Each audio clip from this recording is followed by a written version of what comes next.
사실은 아이에게나 어른에게나 인생은 다 처음입니다. 두 번 사는 인생이 없습니다. 우리가 요즘 농담처럼 하는 말이 성숙한 사람들에게 인생 2회차 사는 것과 같다라는 말을 하기도 하지만 사실은 두 번 사는 사람이 어디 있겠습니까? 다 처음 사는 인생 아니겠습니까? 아이들이 하는 착각 중에 제일 큰 착각이 뭡니까? 어른들은 다 알 것 같다는 착각입니다. 근데 사실 어른들도 다 모릅니다. 70대 되신 어른들도 사실은 70은 처음 살아보는 겁니다. 내 인생 70 한 번도 살아본 적 없는데 살고 있는 겁니다. 여러분, 이 인생이 사실은 우리는 다 처음 사는 것이고 알 수 없는 인생을 사는 것인데 어린이들은, 아이들은, 어른은 다 아는 것처럼 생각한다는 겁니다. 사실은 우리가 인생을 처음 산다는 것이 우리로 하여금 인생을 기대하게 만드는 이유가 되기도 하지만 대부분의 경우는 우리에게 불안함을 주고 우리를 초조하게 만들고 또 우리를 걱정하게 만드는 이유가 되는 것 같습니다. 심지어는 이렇게 처음 사는 인생인데 또 우리가 더 어려운 이유가 뭐냐면 이 처음 사는 인생에 또 중간중간마다 큰 변화의 순간들이 있다는 겁니다. 이 전과 이후를 가르는 아주 큰 전환점이 되는 순간들. 아이들에게는 어린이집을 처음 가는 순간이 그런 순간일 테고 또 초등학교를 처음 가는 순간. 그 이전과 이전의 삶이 달라지는 겁니다. 그래서 아이들이 스트레스를 굉장히 많이 받습니다. 학교에 가면 어떻게 될까? 어린이집에 가면 어떻게 될까? 그런 어려움들을 갖지 않습니까? 근데 여러분, 제 경험으로는 결혼 전과 후만큼 달라지는 건 없는 것 같습니다. 아마 이 자리에 결혼하신 분들은 아마 동의하실 겁니다. 결혼 전과 후의 삶은 완전히 다른 삶인 겁니다. 이전처럼 살 수도 없고 이전처럼 살아서도 안 됩니다. 결혼한 사람이 결혼하지 않은 사람처럼 살 수는 없는 겁니다. 또 그만큼이나 또 변화가 있는 순간이 아이를 낳기 전과 후. 아이 낳기 전의 삶으로는 아이 낳고 나서는 살 수 없는 겁니다. 그렇게 큰 이 전환점의 순간들이 오는 겁니다. 여러분, 이스라엘 민족은 이 가나안 땅으로 가는 길에 두 번 큰 물을 건넙니다. 여러분, 이 물을 건넜다는 말은 이전의 삶과 이후의 삶을 나누는 분기점이 됐다는 말입니다. 여러분, 이스라엘 민족이 처음으로 물을 건너는 순간이 언제였습니까? 여러분 다 잘 알다시피 홍해바다를 건너는 순간이었습니다. 홍해바다를 건널 때는 여러분 이스라엘 민족은 아무 생각 없이 건넜겠지만 그 이전의 삶과 그 이후의 삶이 완전히 나눠지는 겁니다. 노예로 살았던 인생이 홍해바다를 건너며 자유인이 되는 겁니다. 이전에는 바로라는 왕을 모시고 살았지만 이제는 하나님이라는 왕을 새로 모시고 살아가는 인생이 되는 그 이전의 삶과 이후의 삶을 나누는 분기점이 되는 순간이 바로 이 홍해바다 사건입니다. 그리고 여러분, 이 홍해바다만큼 유명한 사건은 아니지만 오늘 본문에 기록된 이 요단강을 건너는 순간도 바로 그와 같은 순간이었습니다. 이전의 광야 생활과 가나안 땅에서의 삶을 나누는 분기점.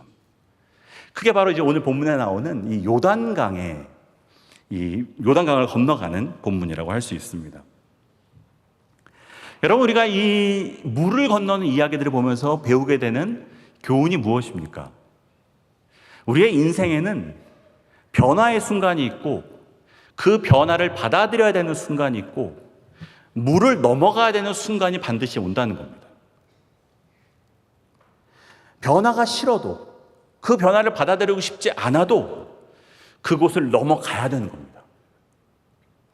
여러분, 지금 요단강이 앞에 있다고 난 요단강 건너가기 싫다고 돌아갈 수 있겠습니까?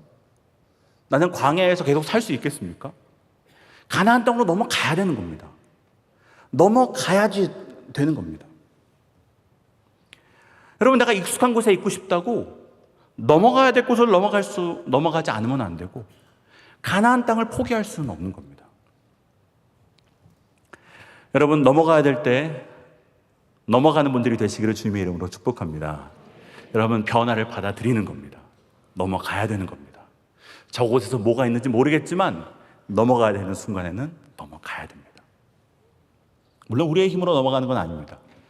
하나님께서 우리를 넘어가게 하십니다. 하나님이 열어주실 때, 하나님께서 길을 내주실 때 넘어가면 또 하나님께서 그곳에서, 처음으로 가는 그곳에서 우리를 또 똑같이 인도해 주시는 줄로 믿습니다. 여러분, 이 목회자로 살다 보면 가끔 이제 안타까운 순간들을 만나게 됩니다. 넘어가야 되는데 넘어가지 못하는, 항상 어떤 선에 멈춰 있는 것처럼 보이는 분들이 있는 겁니다. 여러분, 구원의 홍해를 넘어가야 될 때는 넘어가야 되는데 항상 그 구원의 앞에서 머물러 있는 분들이 있는 겁니다. 그 선을 못 넘어가는 겁니다. 그리고 또 어떤 분들을 보면 요단강 앞에까지는 왔는데 가나안 땅에만 요것만 넘어가면 가나안 땅인데 그 선을 못 넘어가고 주저주저 하는 분들이 눈에 보입니다. 그럼 참 안타깝습니다. 저분은 조금만 넘어가면 새로운 일이 벌어지는데, 이분은 여기만 넘어가면 새로운 가나안 땅이 열리는데, 참 넘어갔으면 좋겠다. 근데 늘 안타까운 게 뭐냐면 그 선에서 못 넘어갑니다. 구원의 문 앞까지 왔다가 홍해 바다를 넘어가면 되는데 그거 못 넘어가고, 여기서 요것만 넘어가면 뭔가 참 좋은 일이 생길 것 같은데 그걸 못 넘어가고.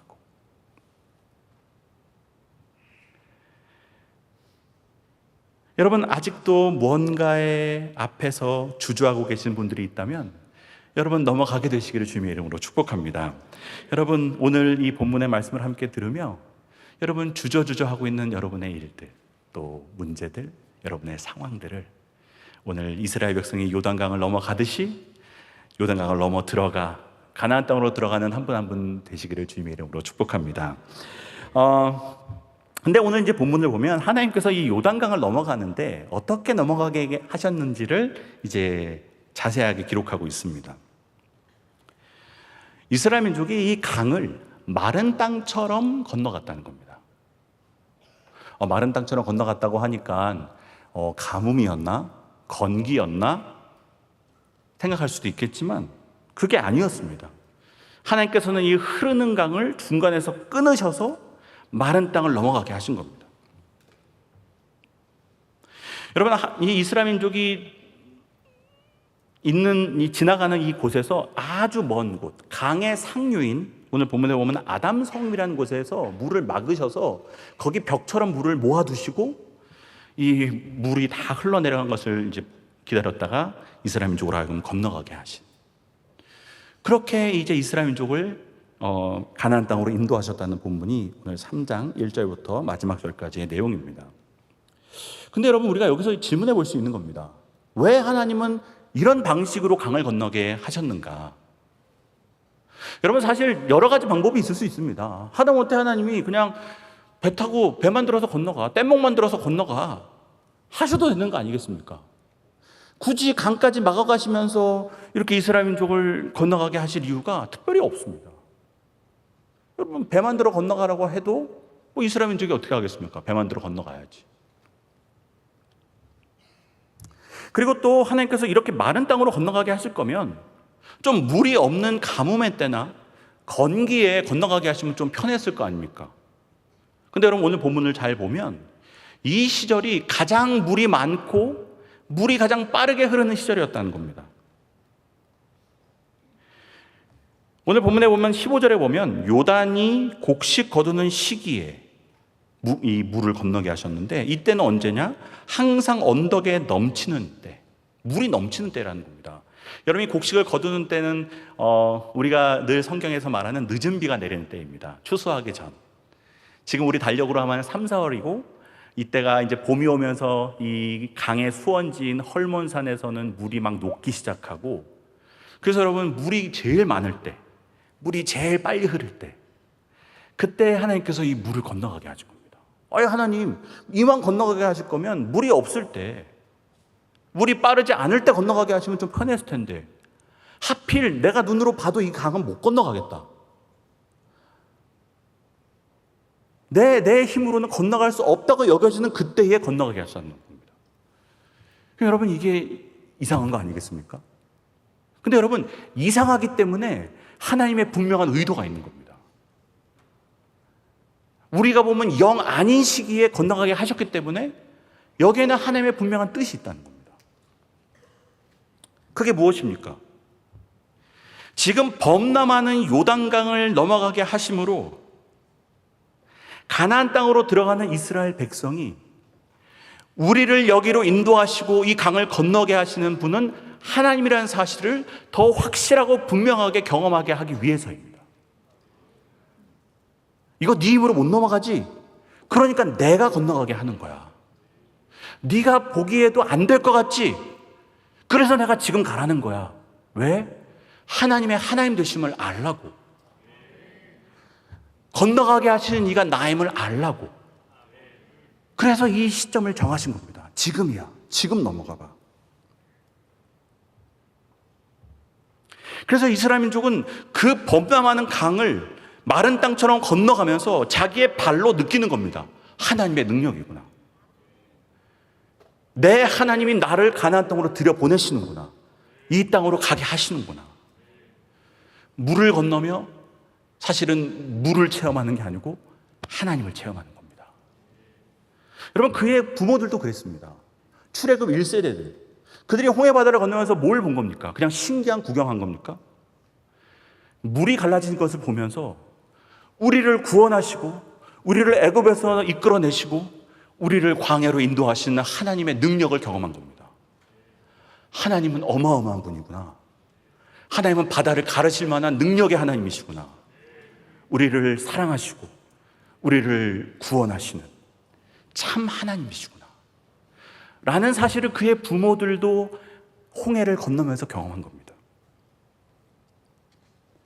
마찬가지로 그의 자녀들은 이 요단강이 범람하는 땅을 마른 땅처럼 건너가며 하나님을 알게 되는 겁니다. 아, 우리 하나님 대단한 분이구나. 우리를 인도하셔서 우리로 이 땅에 들어가게 하시는구나.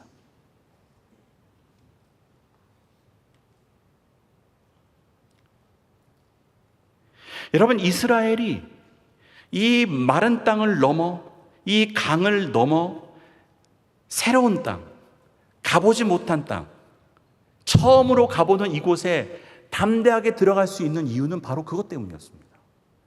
하나님이 우리와 함께 하신다는 그 믿음, 하나님이 나를 인도하신다는 그 믿음. 사실 제가 이제 결혼할 때 제가 어떻게 결혼하게 됐냐면, 저희 아내를 만난 지 한 달 만에 약혼을 하고 두세 달 만에 결혼을 했습니다. 아무도 안 놀라시는데, 그때 저희 아내는 학생이었고 저는 이제 신대원을 들어가려고 준비하던, 좋게 말하면 수험생이었고 정직하게 말하면 백수였습니다. 결혼할 수 있는 상황이 아니었습니다. 여러분, 결혼할 수 없는 상황이기 때문에 약혼도 한 겁니다. 근데 이제 제가 이제 결혼하는 과정을 옆에서 보면서 주변 분들이 뭐 그렇게 번개불에 콩 구워 먹는 식으로 이렇게 결혼하냐, 뭐가 그렇게 뜨겁고 불이 붙어가지고 아주 그냥 저렇게 급해가지고 장가를 가냐, 그렇게 얘기하셨습니다. 근데 이제 옆에 분들의 이야기는 다르게 제가 느꼈던 건 뭐냐면, 이게 하나님께서 열어주시는 거를 제가 확실히 보게 된 겁니다. 아, 이게 지금 인간이 하는 게 아니구나. 하나님이 지금 길을 열어주시는구나. 그럼 제가 인간적으로 설명할 수 없는 일들이 너무 많이 벌어지는 겁니다. 막 갑자기 부모님들끼리 식사를 하게 되고, 갑자기 식사 자리에서 내일 모레 약혼 시키십시다. 그래가지고 그 다음 토요일 날 밥 먹고 월요일 날 약혼시켰습니다. 여러분, 이게 제가 이거를 막 제 스스로의 힘으로 뚫고 가려고 그러면 얼마나 어려운 일입니까? 근데 이렇게 하나하나 되어지는 과정이, 이게 내가 하는 게 아니네. 하나님께서 열어주시네. 그럼 가야겠다. 여러분, 만약에, 사실 저도 걱정이 많았습니다. 이거 이렇게 결혼해도 되는 건가? 이렇게 그냥 가도 되는 건가? 사실은 저도 막 이렇게 되어가는 과정이 너무 생각지도 않은 길들이 막 열리니까 두려웠습니다. 근데 제가 처음 가보는 그곳으로, 제가 가보지 못한 그곳으로 갈 수 있는 이유가 뭐였냐면, 하나님이 진짜 마른 땅처럼 길을 열어주시니까 이거 하나님께서 인도해 주신 길이라는 확신이 저에게 있었습니다. 그럼 가야겠다. 두려워도 가야겠다. 걱정이 돼도 갈 수 있겠다라는 마음이 드는 겁니다. 여러분, 결혼 생활이 쉬웠겠습니까? 이렇게 철딱선이 없는 제가 결혼했는데 결혼 생활이 쉽지 않았습니다. 돈도 없지, 뭐 아무것도 없는 상태에서 시작했으니 얼마나 어려웠습니까? 근데 여러분, 그 어려움 속에서 제가 그 어려움들을 넘어갈 수 있는 이유가 뭐였냐면 하나님이 열어주셨고 하나님께서 함께 하셨다는 그것 때문이었습니다. 하나님께서 이렇게 여기를 결혼을 하게 하셨으면 뭔가 뜻이 있지, 나로 살게 하신 이유가 있지. 여러분, 하나님이 함께 하신다는 확신이 있었기 때문에 어떤 어려움도 넘어갈 수가 있는 겁니다. 처음 가보는 길이지만 갈 수 있는 겁니다. 왜? 하나님이 함께 계시니까. 나를 이렇게 여기까지 결혼하고 이렇게 이 아내와 살 수 있게 하신 분이 하나님이시니까, 나를 인도하신 게 하나님의 확실하니까 여러분, 그때부터는 여러분 갈 수 있는 겁니다. 어려움이 와도 뭔가 뜻이 있겠지라고 생각하게 되는 겁니다. 여러분, 하나님이 함께 하신다는 확신이 있으면 보는 눈이 달라지는 겁니다. 인생을 해석하는 방식이 달라지는 겁니다. 여러분, 이스라엘 민족이 요단강을 마른 땅처럼 건너면서 하나님 우리와 함께 하시고 하나님 우리를 인도하신다는 확신이 있었으니까 그때부터 그 다음에 이루어지는 모든 전쟁에서도 뒤로 물러서지 않은 겁니다. 여러분, 우리가 알다시피 가나안 땅은 정복 전쟁입니다. 싸우는 겁니다. 얼마나 많은 어려움이 있었겠습니까? 그러나 그 전쟁을 끝까지 어려움이 있더라도 감수해낼 수 있었던 이유가 뭐겠습니까? 하나님께서 우리를 여기까지 인도하셨다는 것이 그들은 요단강을 건너오면서 확신했던 겁니다. 여러분, 만약에 그 확신이 없었으면 여리고성 보고 짐 싸고 돌아가야 되는 겁니다. 아이성에서 패배한 다음에 짐 싸고 돌아가는 겁니다. 이거 뭐야? 어떻게 여리고성을 넘어뜨려? 어떻게 아이성에서 우리를 이렇게 지게 할 수 있어? 여러분, 하나님께서 함께 하시는 믿음이 없으면 여러분 이미 짐 싸가지고 돌아와야 됩니다. 근데 왜 그 어려움을 넘어갈 수 있는 겁니까? 우리를 이렇게 강까지 갈라가시면서 들어오게 하셨으면 뜻이 있구나. 여러분, 그 믿음 가운데 다가오는 모든 도전들과 어려움들을 넘어갔던 겁니다. 여러분, 하나님께서 함께 하시는 줄로 믿습니다. 여러분, 하나님께서 함께 하신다는 것을 확신하는 사람은 넘어갈 수 있는 겁니다. 감당할 수 있는 줄로 믿습니다. 그렇게 이스라엘 민족이 마른 땅을 넘어가는데 오늘 또 중요하게 성경이 기록하고 있는 것 중에 하나가 뭐냐면 언약궤를 따라서 넘어갔다는 겁니다. 하나님이 이 강을 건너가는 길잡이로 언약궤를 따라가면 건너간다는 겁니다. 여러분, 이 언약궤를 따라갈 때 오늘 본문에 보면 아시겠지만 2000규빗의 거리를 두고 가라고 얘기하십니다. 2000규빗이 지금의 단위로 하면 한 1km 정도 된다고 합니다. 여러분, 우리 언약궤를 바로 여기에 두고 막 줄줄줄 따라간 게 아니고 언약궤가 여기 있으면 그 뒤로 1km부터 뒤서서 이제 따라가는 그런 그림입니다. 여러분, 1km면 사실 잘 보이지도 않는 거리입니다. 제가 잠깐 지도를 검색해 봤는데 우리 교회에서 저 배재고등학교, 한영고등학교도 1km가 안 됩니다. 아주 먼 거리. 사실은 이스라엘 민족이 저 앞에서 무슨 일이 벌어지는지도 모르는 거리가 1km의 거리인 겁니다. 이게 굉장히 의미 있는 말씀 아니겠습니까? 이스라엘 민족은 사실은 어떻게 보면 강물도 못 보고 건넜을지 모릅니다.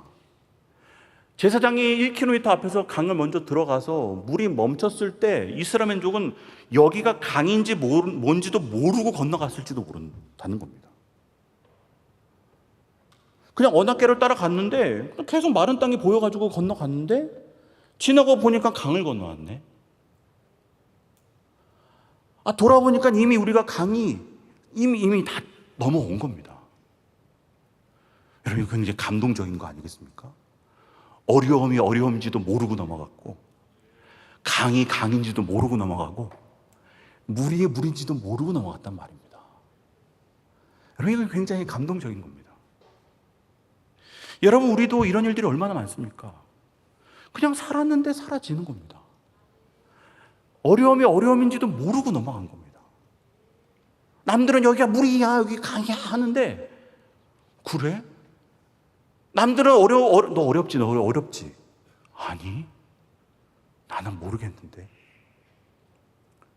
뭘 따라가다 그렇게 된 겁니까? 언약궤를 따라가다가, 말씀을 따라가다가.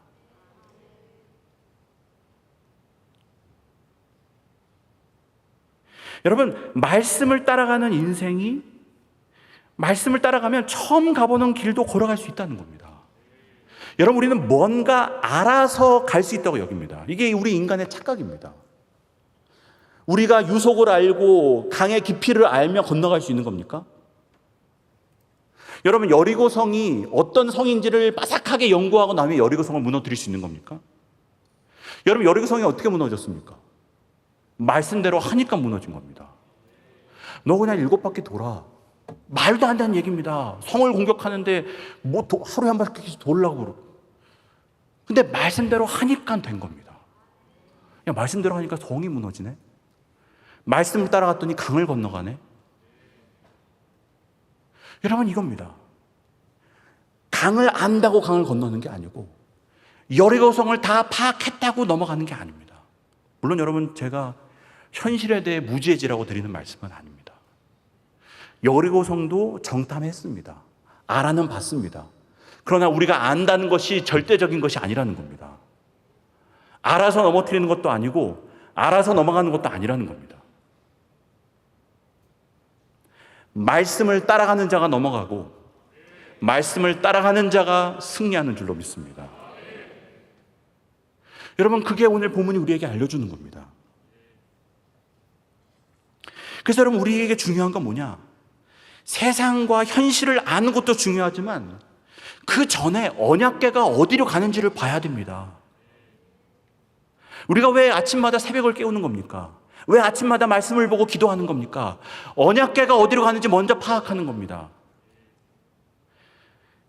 세상은 지식을 먼저 가지라고 하지만 우리는 먼저 하나님이 어디로 가시는지를 보는 겁니다. 말씀이 우리를 어디로 인도하시는지를 보는 겁니다. 세상은 화를 내라고 말하지만 주님은 사랑하라고 하시는 겁니다. 용서하라고 하시는 겁니다. 참으라고 하시는 겁니다. 그러면 그 길을 따라가 보는 겁니다. 인간적으로 이렇게 하면 안 되는데 주님이 참으라고 하시니 제가 참겠습니다. 말씀을 따라갔더니 어느 순간 가정의 분쟁이 넘어가 있고, 말씀을 따라갔더니 어느 순간 내 인생의 문제를 넘어가 있고, 그게 여러분 언약궤를 따라가는 인생인 겁니다. 언약궤를 따라가면 돼. 네가 알아도 좋지만 몰라도 돼. 왜? 내가 너를 인도한다. 말씀이 어디로 가는지를 봐라. 내가 어디로 가는지를 봐라. 현실을 알아서 현실을 이기는 게 아닙니다. 현실을 알지만 우리는 그 현실보다 더 분명한 말씀을 따라갈 때 우리 앞에 있는 강이 열리게 될 줄로 믿습니다. 그리고 여러분, 마지막을 보면 또 의미 있는 부분이 하나 나오는데, 그게 뭐냐면 언약궤를 들고 가는 제사장들에게 너희가 먼저 강에 발을 담거라 라고 말씀하십니다. 여러분이 다 잘 아는 내용입니다. 발을 강에 내딛지 않으면 강이 멈추지 않습니다. 사실은 제사장들이 두렵지 않았겠습니까? 이 물이 막 제일 많을 때, 제일 유속이 빠르고 깊을 때 발을 내디뎌야 되는 겁니다. 이 언약궤를 쥐고, 내 혼자 몸도 가누기 힘든데 언약궤를 쥐고 가니 더 중심 잡기 힘들고 더 두렵고 더 무서운데 네가 발을 내놔야 멈춰. 여러분, 이것이 우리에게 어떻게 적용이 됩니까? 우리는 보통 이렇게 기도합니다. 하나님, 강을 다 멈춰 주시면, 길을 다 열어 주시면 제가 가겠습니다. 내 앞길에 아무것도 없게 해 주시면 그때 제가 가보겠습니다. 근데 여러분, 길이 다 열리고 나면 가는 게 믿음입니까? 그냥 내가 열린 거 보고 가는 거지. 근데 하나님께서는 믿음을 요구하신다는 겁니다. 주님, 모든 방해물을 다 치워주시고 모든 어려움 다 치워주시고 그러면 제가 갈 거니까 일단 다 치워주세요. 하나님. 아니, 네가 먼저 발을 디뎌봐. 네가 발을 디디면 그때 내가 물을 막아줄 거야. 물을 그치게 할 거야.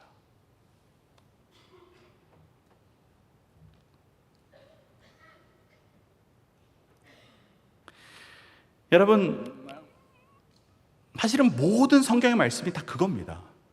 베드로도 깊은 곳에 그물을 내리라 하실 때 그냥 그물을 내렸습니다. 고기를 보고 그물을 내린 게 아닙니다. 자기가 밤이 맞도록 수고했는데 얻은 게 없습니다. 다 내려봤습니다. 없는 걸 확인했습니다. 하나님, 고기를 보여주시면 제가 내릴게요. 아닙니다. 그물을 일단 내려봐. 그럼 고기가 와. 여러분, 모든 게 다 그겁니다. 내가 믿음으로 하나님을 신뢰할 때 그때 하나님께서 강을 멈춰주시는 겁니다. 내가 그물을 내릴 때 거기에 고기를 보내주시는 겁니다. 여러분, 이 장면을 한번 더 자세하게 한번 생각해 보십시오. 이 제사장들이 언약궤를 치고 발에 물을 이제 담급니다.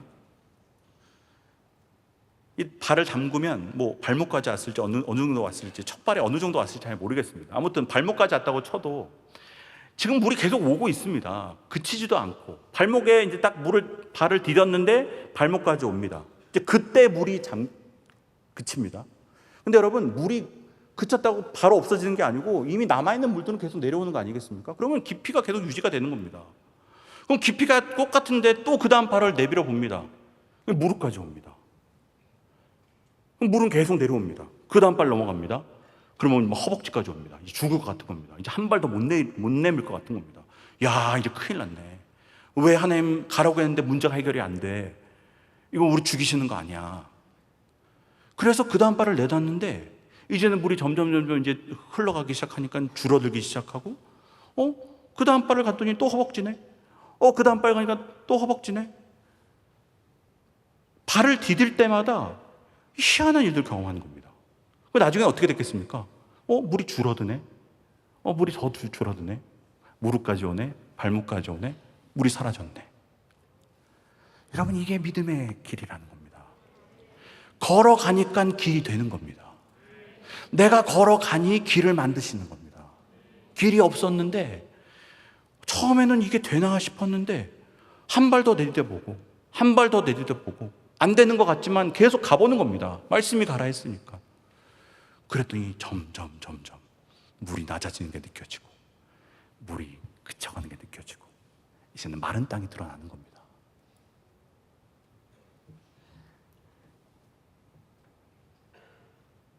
여러분, 그래서 우리가 믿음을 갖고 한 발 한 발 걸어가 보는 겁니다. 처음에 몇 번은 안 변하는 것 같고 문제가 해결되지 않는다고 해서 낙심하지 마시고 걸어가 보는 겁니다. 말씀대로 걸어가다 보면 어느 순간 조금씩 물이 낮아지는 것을 느끼는 겁니다. 여러분, 처음 가본다고 해서 못 가는 게 아닙니다. 그러나 가봤다고 해서 또 갈 수 있는 것도 아닙니다. 여러분, 처음 가보는 길도 갈 수 있는 이유가 뭡니까? 우리에게는 하나님이라는 이 우주에서 가장 좋은 내비게이션, 가장 위대한 길 안내자가 있기 때문인 줄로 믿습니다. 여러분, 처음 가는 길도 갈 수 있는 거 아니겠습니까? 우리를 인도해 주신 분이 계시면. 근데 여러분, 우리가 늘 가던 길, 아는 길도 여러분, 사실은 뭐 우리가 눈 감고 가는 길이 있어도 갑자기 공사를 하게 되거나 갑자기 길이 막히면 못 가는 겁니다. 여러분, 우리가 안다고 가는 게 아닙니다. 처음 가보는 길이라고 못 가는 것도 아닙니다. 여러분 앞에 어떤 일들이 기다리고 있고 또 여러분이 어떤 일들을 해야 되는데도 불구하고 주저하고 계신지 모르겠습니다. 그러나 여러분, 하나님이 함께 하십니다. 하나님이 길을 열어주시는 줄로 믿습니다. 그럼 주저하지 마시고 말씀에 집중하시고 언약궤를 따라 한 발 한 발 걸어갈 때 여러분 앞에 길이 열리게 될 줄로 믿습니다. 처음 가보는 길이지만, 처음 사는 인생이지만 넉넉하게 걸어가게 될 줄로 믿습니다. 그렇게 여러분 주님을 따라 언약궤를 따라 가나안 땅에 들어가서 이 가나안 땅에서 주시는 유업을 다 받아 누리시는 한 분 한 분 되시기를 주님의 이름으로 축복합니다.